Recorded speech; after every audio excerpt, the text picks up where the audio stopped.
ప్రకాశం జిల్లా అద్దంకి నియోజకవర్గంలోని ఎన్నికల హామీ మేరకు పిరిపాడు వెలమారిపాలెం మీదుగా జమ్మలమడుగు వరకు 6 కోట్ల వ్యాయామంతో నిర్మించిన బీటీ రోడ్డును విద్యుత్ శాఖ మంత్రి గొట్టిపాటి రవికుమార్ ప్రారంభించారు. కొత్తూరులో 40 లక్షలతో నిర్మించిన సీసీ రోడ్లు, డ్రైనేజీలను ప్రజలకు అంకితం చేశారు. జమ్మలమడక ఎస్పీ కాలనీలోని పీఎం సూర్యఘర్ పథకాన్ని ప్రారంభించి ఇప్పటికే 20 కుటుంబాలకు ఉచిత సోలార్ యూనిట్లను ఏర్పాటు చేసినట్లు తెలిపారు. ఆర్డీఎఫ్ఎస్ నిధులతో 2.33 కోట్ల వ్యాయామంతో విద్యుత్ మౌలిక వసతులను మెరుగుపరిచినట్లు వెల్లడించారు.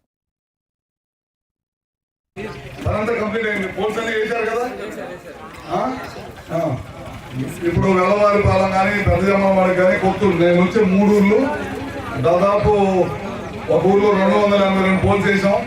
పెద్దజమ్మవాడిలో 260 వేసాం. మీ ఊళ్ళో 210, మొత్తం 750 అయింది.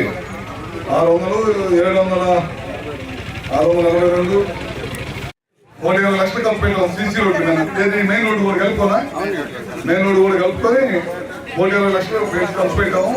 1350 మీటర్లు చేసాం మన ఊళ్ళో పని.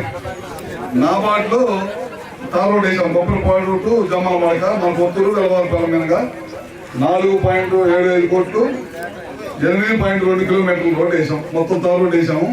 ఇది 4,75 లక్షలు, అదొక 1,20 అంటే 5-6 కోట్లు కలిపి పెట్టాం సీసీ రోడ్డు. దీనికి ఇది కాకుండా స్తంభాలు వేసాం. మొత్తం ఎన్ని స్తంభాలు వేసాం అంటే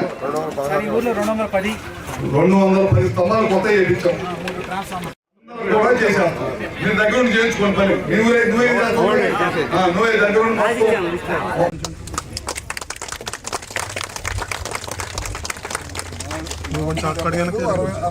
ఇదే